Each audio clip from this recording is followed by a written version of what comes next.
Posé en finale des Olympiades mathématiques belges en 1994 et pour la catégorie mini, c'est-à-dire première et deuxième secondaire. La question a l'air toute simple et elle n'est pas très difficile si on l'approche avec logique et par étapes.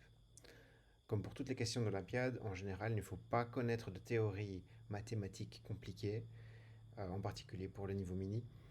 Il suffit de réfléchir étape par étape et logiquement. Donc c'est ce que nous allons faire ici. Je lis la question: combien de nombres entiers naturels de 3 chiffres non nuls distincts en base 10 sont premiers avec 10?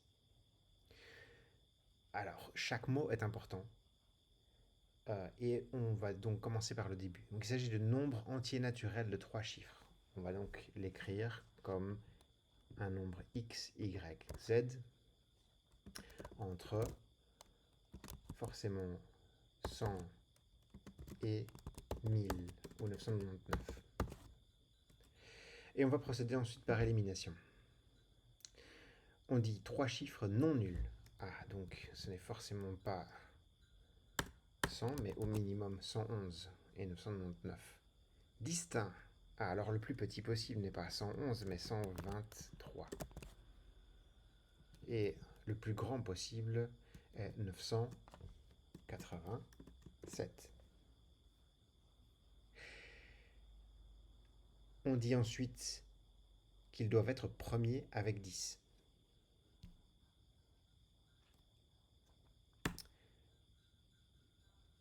Donc, cela nous laisse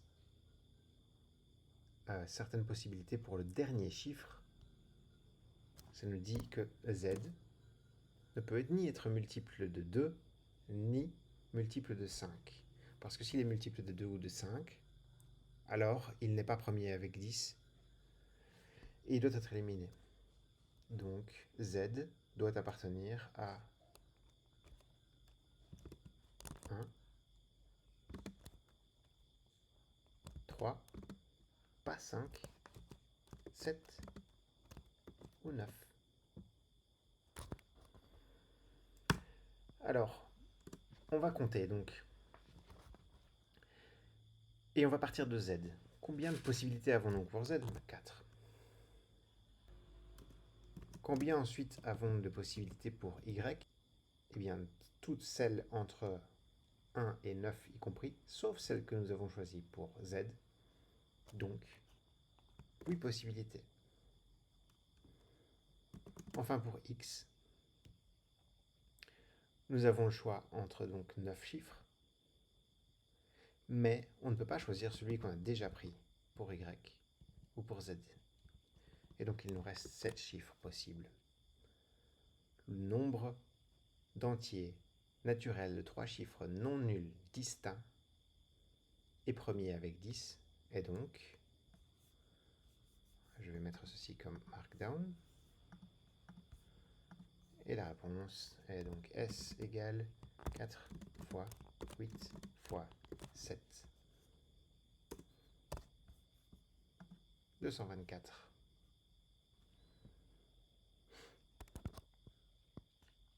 Pour vérifier, on peut aussi, évidemment, ça sort du cadre des Olympiades pour lesquelles on n'a que papier et crayon. Mais puisque je fais cette démonstration via Jupyter Notebook, donc, qui permet de coder en Python, on peut aussi lister spécifiquement tous les nombres qui sont acceptables. On va le faire de manière brutale, ce qui serait difficile pour une question sur papier, mais sur ordinateur, c'est évidemment tout à fait possible. Donc, on va considérer tous les nombres. Je vais d'abord prendre un compteur, j'initialise mon compteur à 0, et ensuite je prends tous les nombres i dans un range qui va donc de 123 à 987, comme j'ai dit tout à l'heure. Et on va vérifier un certain nombre de conditions. D'abord, est-ce qu'il est premier à 10? Ça se lit donc en anglais, if pour si, i modulo, c'est-à-dire le reste de la division de i par 2 est 0, où le reste de la division de I par 5 est 0, alors continue, c'est-à-dire ne fait rien, ne considère pas ce nombre. S'il contient 0, à n'importe quelle position, str veut dire qu'on convertit le nombre en chaîne de caractères, comme un mot. On regarde si la lettre 0 est dans le mot qui correspond au nombre. Et là aussi, on dit continue. Enfin, si on prend chaque caractère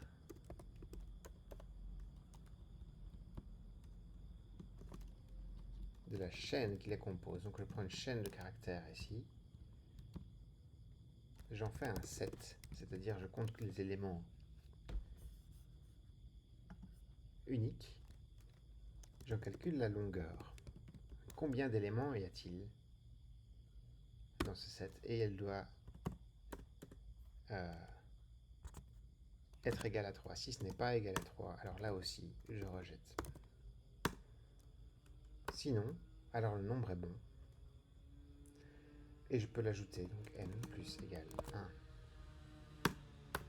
À la fin, je n'ai plus qu'à imprimer n.